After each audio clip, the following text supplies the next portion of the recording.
Bonjour et bienvenue à notre émission spéciale sur les élections fédérales 2025.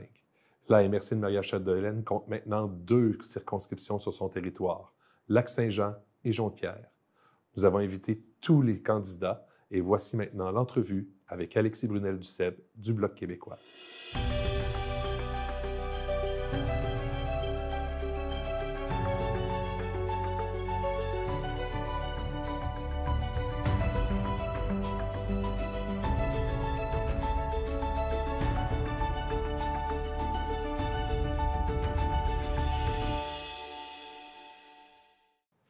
Alexis Brunel-Duceppe du Bloc québécois, bonjour. Bonjour. J'espère que vous allez bien. Très bien vous-même. Oui, merci beaucoup. Je vous laisserai une petite minute pour vous présenter à vos électeurs. Oui, bien, tout d'abord, ça fait 5 ans et demi que je suis votre député, le député de Lac-Saint-Jean.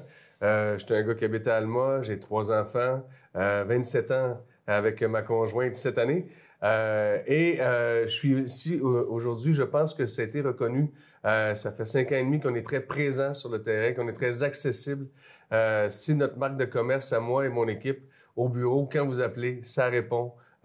Évidemment, on prend votre dossier rapidement, mais donc je suis vraiment comme ça. Moi, je suis un gars qui est proche des gens. Mon but dans la vie, c'est de vous représenter à Ottawa. C'est pas de représenter Ottawa au Saguenay-Lac-Saint-Jean, c'est de représenter le Lac-Saint-Jean à Ottawa. Puis je pense que le lien de confiance qui s'est bâti entre vous et moi depuis 5 ans et demi est très solide, très fort, et j'espère bien pouvoir continuer à vous représenter après la prochaine élection.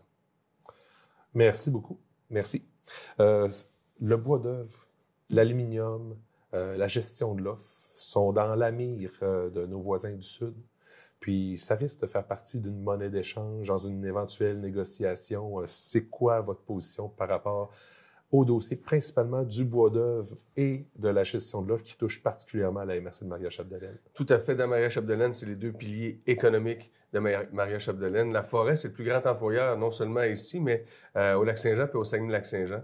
La gestion de l'œuf, grâce à la gestion de l'œuf, on est capable d'avoir des fermes à échelle humaine.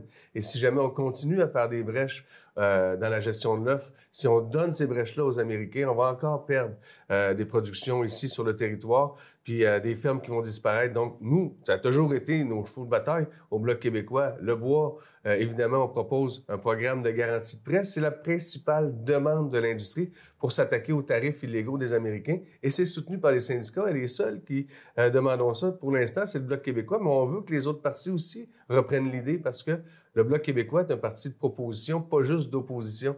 Et je pense que ça, les gens l'ont remarqué. Et ça prouve la pertinence du Bloc québécois parce que si on n'est pas là, personne ne parle de forêt. Personne ne parle de gestion de l'offre. Et présentement, pour la gestion de l'offre, c'est un peu inquiétant parce que les libéraux n'ont pas l'air de vouloir la protéger présentement. Merci beaucoup.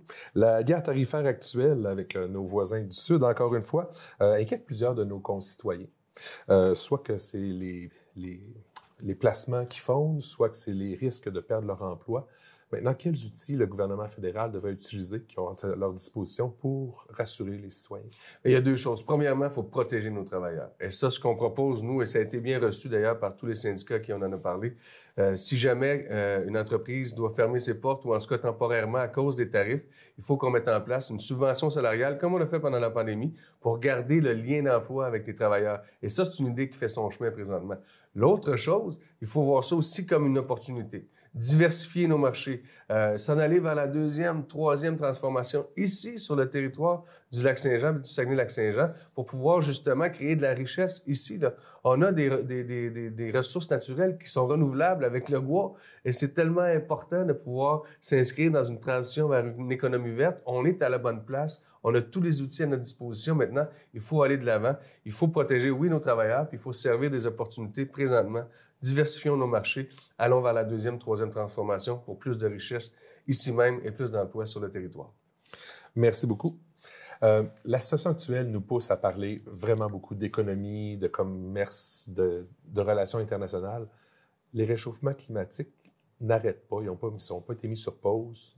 qu'est-ce qu'on fait avec les changements climatiques et l'adaptation face aux changements climatiques. Qu'est-ce qu'on fait et qu'est-ce qu'on ne fait pas? Ce qu'il ne faut pas faire, c'est pousser une industrie gazière, pétrolière, essayer d'exploiter encore plus de pétrole, puis essayer d'en exporter encore plus, alors que le reste du monde, principalement l'Europe, est en train justement de réduire sa dépendance au gaz et au pétrole. Donc, aller vers l'économie du passé, celle du pétrole puis du gaz, qui va seulement aider à l'Alberta présentement, là, c'est une très mauvaise idée. Au contraire, il faut aller justement vers ce sur quoi on peut miser ici au Saguenay-Lac-Saint-Jean. La forêt. Le phosphate, qui est un minéraux qui est rendu sur la liste des minéraux critiques grâce à mon ami Mario Simard et à moi aux représentations qu'on a faites. Il faut aller vers cette économie-là. Et la forêt est l'industrie la mieux placée pour s'attaquer au gaz à effet de serre. Et on dirait que les gouvernements fédéraux ne le comprennent pas présentement. Ils mettent de l'argent, vos taxes, vos impôts, dans le gaz puis le pétrole de l'Ouest, puis dans l'automobile de l'Ontario, plutôt que dans la forêt. C'est là-dessus que moi, je veux me battre. C'est là-dessus que les gens, ils savent. Je travaillais dans une papetière. Je sais exactement de quoi je parle. Ils savent que je vais me battre pour eux autres. Je vais vous arrêter là. Il y a plusieurs entreprises et organismes de la MRC et de la région qui ont besoin de la part des travailleurs étrangers, qu'ils soient temporaires ou même permanents. Qu'est-ce qu'on fait avec l'immigration? Bien, c'est un dossier qui a complètement été échappé par le gouvernement libéral, fédéral, là, on l'a vu. Et malheureusement, ils ont mis en place des mesures mur à mur. Donc, ils ont voulu faire descendre le nombre de travailleurs étrangers, le pourcentage chez les entrepreneurs partout au Canada. Mais la réalité n'est pas la même à Toronto qu'elle n'est à Montréal. Puis la réalité de Montréal, c'est pas la même que celle de Dolbeau puis celle du Lac-Saint-Jean.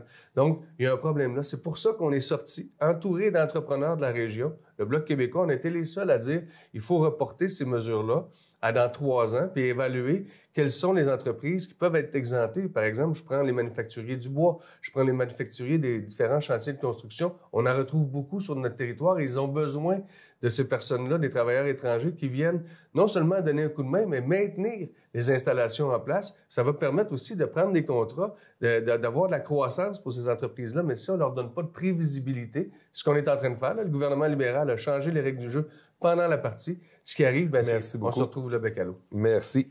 Juste avant de finir, c'est quel le dossier de la MRC de Maria-Chapdelaine que vous aimeriez le plus porter à la Chambre des communes? Bien, tu sais, on a parlé du bois. Nécessairement, la forêt, c'est ma priorité. Pour le prochain mandat, je vais parler de forêt en priorité, pas juste de récolte, pas juste pour nos installations de sciage, puis de pâte et papier, mais aussi justement pour diversifier nos marchés avec la 2e, la 3e transformation, aller vers l'économie de l'avenir, la bioéconomie, du biocarburant. Donc tout ça, je vais le mettre de l'avant.